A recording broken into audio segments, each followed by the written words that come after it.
right. Hello, my name is Megan Prawn, and I'm the co-founder and CMO of Building Speed, and today we're at the Daytona Media Center. Hi, I'm the co-founder and CEO of Building Speed. I'm Elana Scherr. I'm a senior editor at Car and Driver magazine, and I'm visiting with the ladies here in the media center at Daytona Speedway. So tell us a little bit about how you got started in your job you have today. The actual start of my job is so long, so I will try and make it a shorter version. But basically, I did not grow up in a car family. I did not grow up in a motorsports family.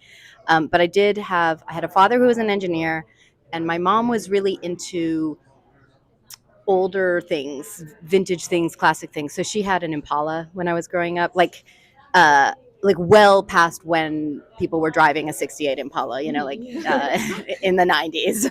So I kind of had this idea that you could like a car as an emotional connection, and also that you could fix things, right? Because my dad would fix things. And I didn't actually get a driver's license myself until I was 21, and I couldn't really tell you why now. I just wasn't interested in it, and nobody encouraged it. The rest of my family was not into driving. Right now, everyone owns Priuses, and I do.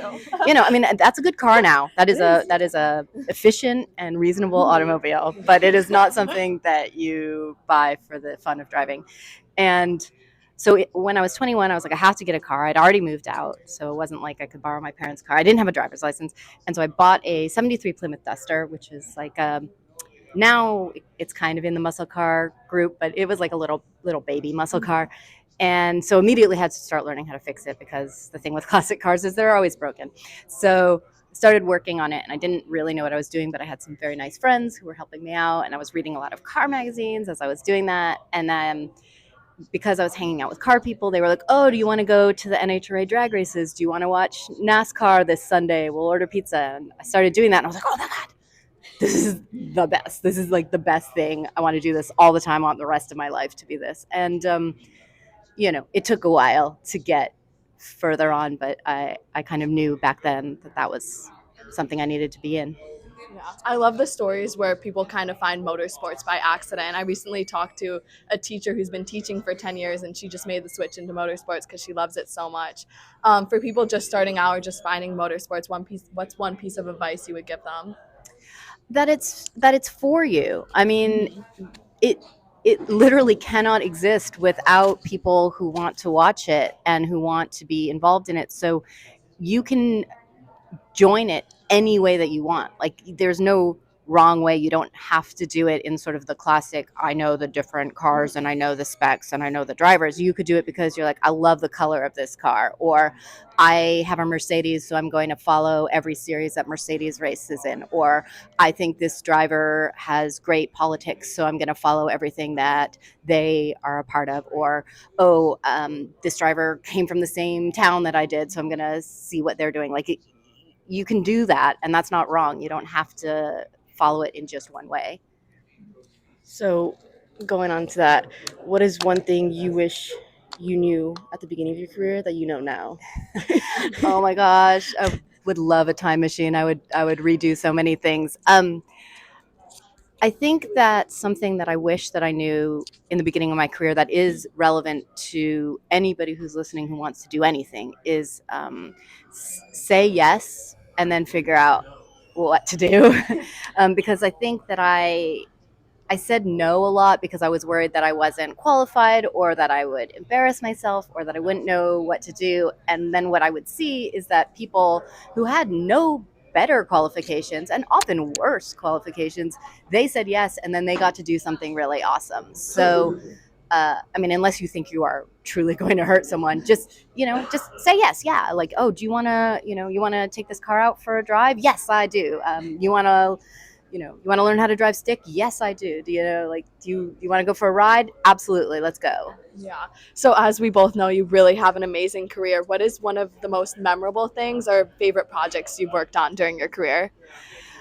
I feel like every day has been a favorite project. It's one of the things that's really magical about this job. And actually, it's something that's pretty magical about working in motorsports in general, because nothing is ever the same day. And so if you're a person who looks at the calendar and thinks, oh my God, it's just going to be that office wall for the next 8 months. And then I have a vacation day. I can't do that.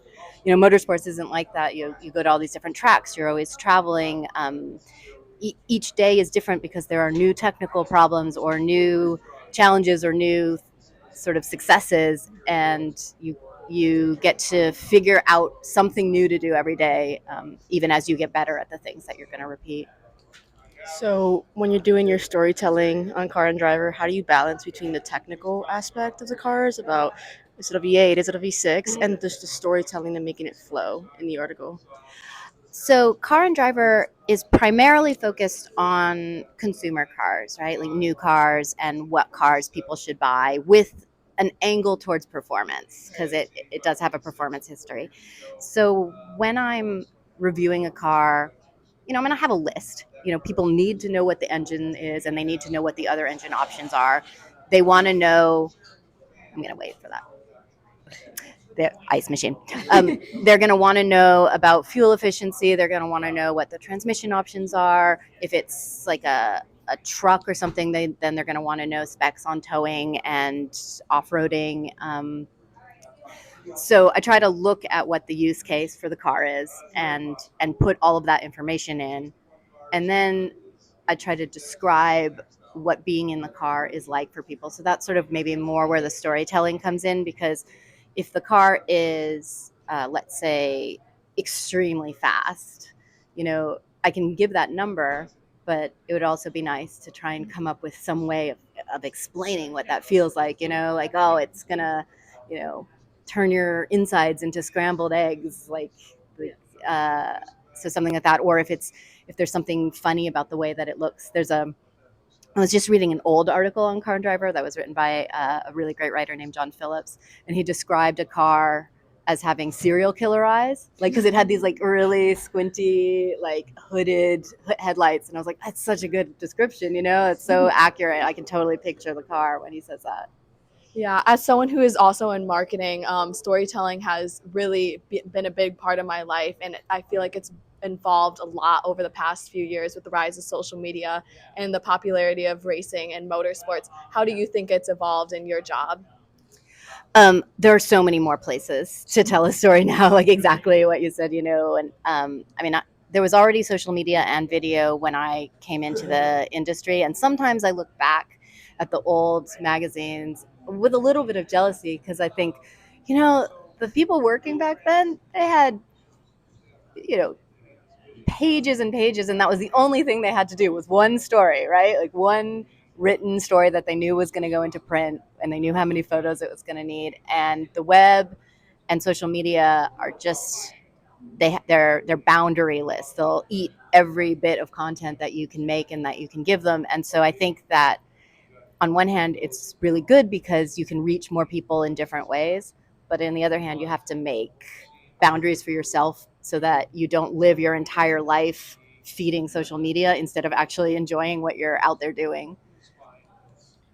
So, sorry about that. Um, just like a little fun question. Yeah. If you could cover any race, any motorsport in the world, any location, what would it be? One that I haven't done before. Yeah, one that you haven't done before. I have never done the Nürburgring 24, Oh, and that's I exciting. would really like to do that. I like 24-hour races. Um, there's a lot of activity besides the racing itself, and then that track is really intense, and I haven't really spent very much time there. So I think that would be a very cool race to cover. That's amazing. I'm really hoping to go there next year. What is something that is like most rewarding about your job and keeps you going every day?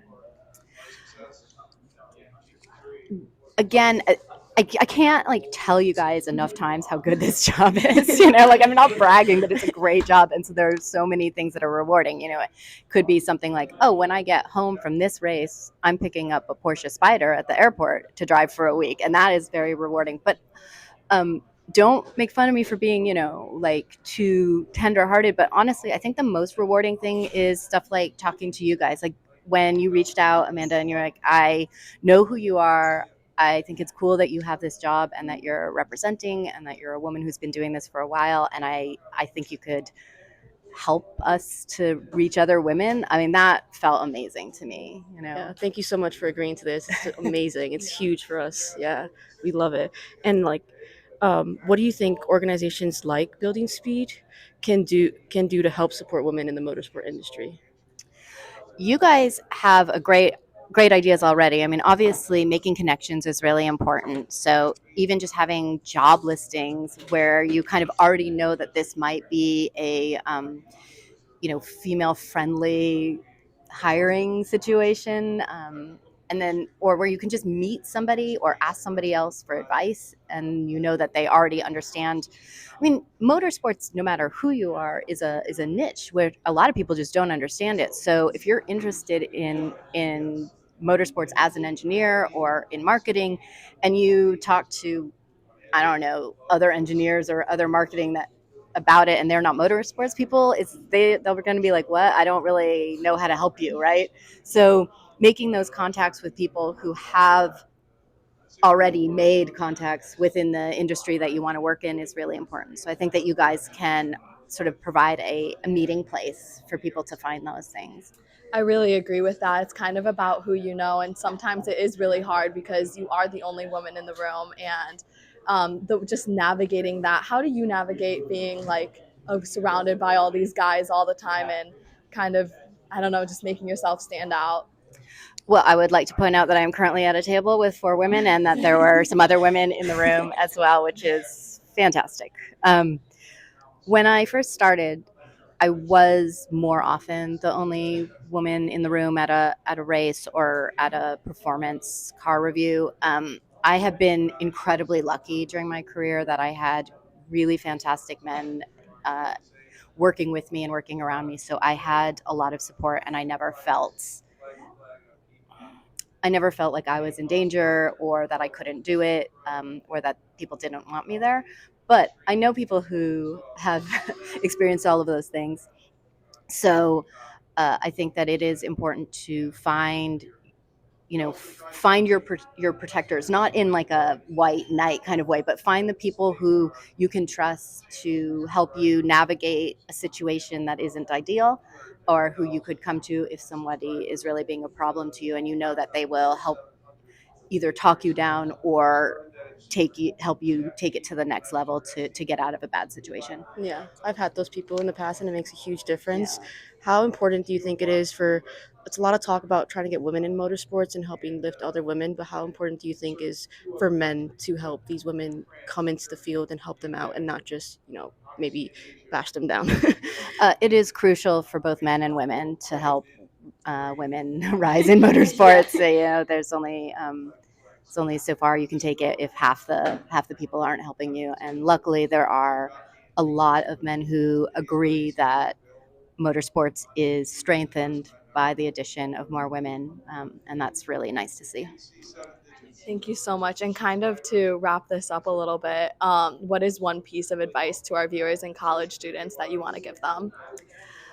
I think that people, women in particular, often wait for confidence. Like they're like, oh, at some point I'm going to feel capable, and that's when I will do this thing.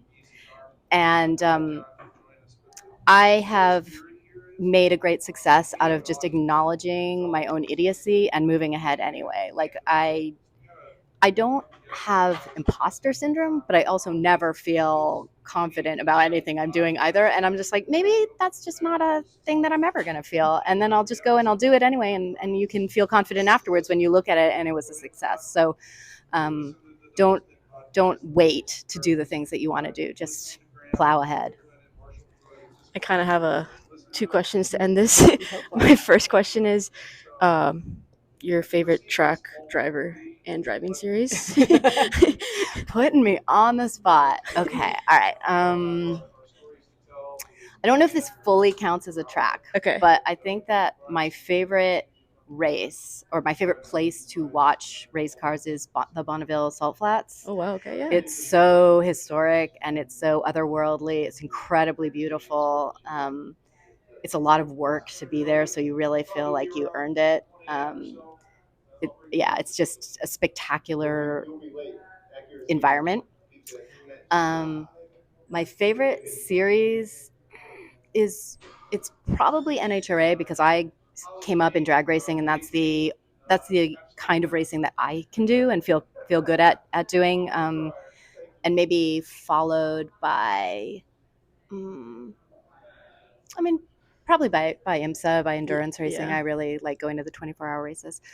And favorite driver, they'll all be mad at me. um, I mean, he is not currently competing in a major series now. He's retired, but Dario Franchitti, I think, is just a real doll.